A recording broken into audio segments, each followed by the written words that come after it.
E aí, Corujos, beleza com vocês? Vocês sabiam que Palmeiras e Cruzeiro, antes da Segunda Guerra Mundial, tinham outro nome e eram co-irmãos? E que depois disso eles tiveram que mudar os nomes, as cores e os escudos do time? Vem com a gente entender essa história.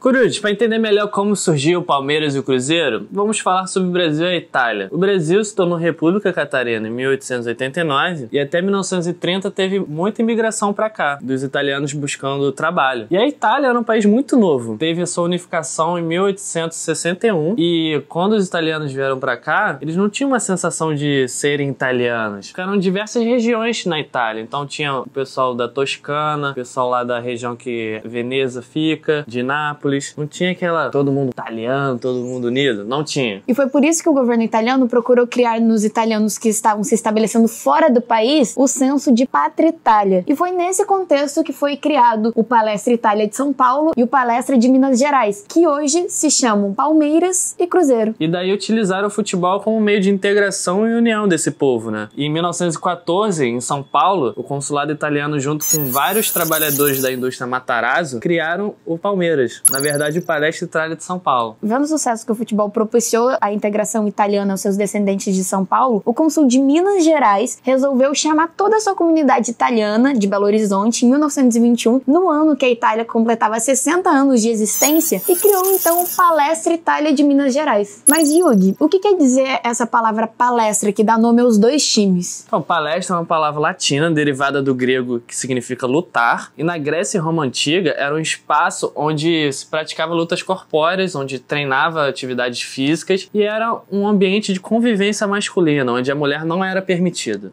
Acho que eu identifiquei o machismo aí. Bora procurar saber um pouquinho mais disso? Antes de 1942, que foi o ano que os dois times foram obrigados a mudar de nome, eles se enfrentaram 3 vezes. E quando eles se enfrentaram, era um jogo muito gostoso, amistoso, onde tinha bandeira da Itália, o hino da Itália tocava, era um ambiente muito de confraternização. Apesar disso, o Palmeiras, quer dizer, o Palestra Itália de São Paulo, venceu todas as partidas que foram realizadas na década de 30. Com a entrada do Brasil na Segunda Guerra Mundial, declarando guerra ao eixo composto por Alemanha, Itália e Japão, o governo de Getúlio Vargas emitiu um decreto-lei 3.199 que proibia as agremiações esportivas de exercerem manifestações com caráter nacional estrangeiro, o que afetou completamente nossos irmãos palestinos. Um abre aspas, Catarina, que pode alimentar essa questão do machismo já por você levantada. Nessa lei tem um artigo de número 54 que diz a impossibilidade da natureza feminina de praticar esportes, portanto, a negação das mulheres em serem jogadoras de qualquer tipo esportivo. Eu queria dar um recado ao governo de Getúlio Vargas e a todos os machistas espalhados por esse mundo afora, que homem nenhum me diz o que eu devo ou não devo fazer, ok? Ah, Catarina, mas a gente tá falando de 1942. Ok, e o que mudou até agora? Mudou alguma coisa, Yugi? Quase nada.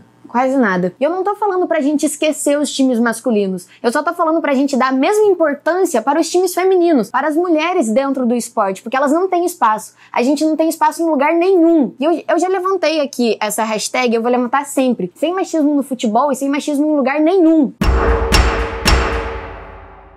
Catarina, super de apoio à sua fala, que esse é um dos objetivos do Futebol Coruja, trazer não apenas só uma informação, mas também tentar debater e conscientizar a população em geral. Mas voltando para o tema dos nossos dois clubes italianos, com essa lei, o governo exigiu a mudança dos nomes, e aí a Sociedade Esportiva Palestra Itália de Minas Gerais mudou para Cruzeiro Esporte Clube. O Cruzeiro diziam que se referia ao maior símbolo da pátria brasileira. E mudaram também, sabe o quê? As cores do clube, que antigamente era vermelho e verde, em alusão à bandeira da Itália, e aí os dirigentes do Cruzeiro colocaram azul e branco. Abre um aspas aqui. A seleção italiana em sua história utilizou como uniforme principal primeiro a cor branca e depois a azul. Olha os italianos do Cruzeiro querendo trollar o governo brasileiro. E o co-irmão do Cruzeiro, o atual Alviverde de São Paulo, mudou o nome para Palestra São Paulo. Não colou. E aí as autoridades esportivas e políticas começaram a pressionar o clube. Teve-se o medo do Palmeiras após perder todas as instalações e a eliminação do campeonato que ele era líder, e os dirigentes foram obrigados a mudar o nome novamente. Nas vésperas da partida final do Campeonato Paulista em 1942, a direção palestrina teve que acatar a ordem e retirar a cor vermelha para não conflitar com as regras do governo federal, e alterou o nome para a Sociedade Esportiva Palmeiras. E olha só, o novo nome já nasceu campeão, porque o Palmeiras ganhou do São Paulo naquele ano. Vamos apimentar essa rivalidade dos clubes italianos pros corujas? Bora? Então, galera, vocês sabiam que Palmeiras e Cruzeiro já se enfrentaram 95 vezes? Foram 35 vitórias para o Palmeiras e 32 para o Cruzeiro. Mas agora vamos falar sobre a maior goleada dos dois times? Em 1999, em São Paulo, o Palmeiras meteu 7-3 no Cruzeiro pela Copa Mercosul. Já o Cruzeiro, no Mineirão, em 2007, meteu 5-0 no Palmeiras pelo Campeonato Brasileiro. Os maiores goleadores desse confronto é o Marcelo Ramos, pelo Cruzeiro, fazendo 10 gols, e o grande Paulo Nunes, pelo Palmeiras, fazendo 9 gols. Mas, Catarina e Corujas, vocês sabiam que esses dois clubes já se enfrentaram 3 vezes numa final? Em 1996, o Cruzeiro conquistou a Copa do Brasil ao vencer o Palmeiras numa falha bizarra do Mito Amaral e do goleiro Veloso.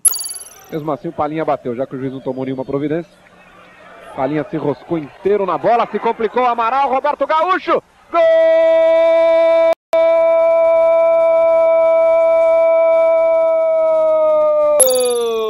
Marcelo, camisa número 7!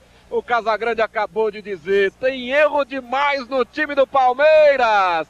Dessa vez foi Veloso. 2 anos depois, Catarina, tem a grande revanche do Palmeiras. No mesmo campeonato pela Copa do Brasil, comandado pelo Filipão, o Palmeiras se sagra campeão com um gol espírita do grande Oséias. 43:50. Um gol agora define a Copa do Brasil. Lá vem o Zinho, saiu pra pancada, o tiro forte, Paulo César largou, olha a sobra!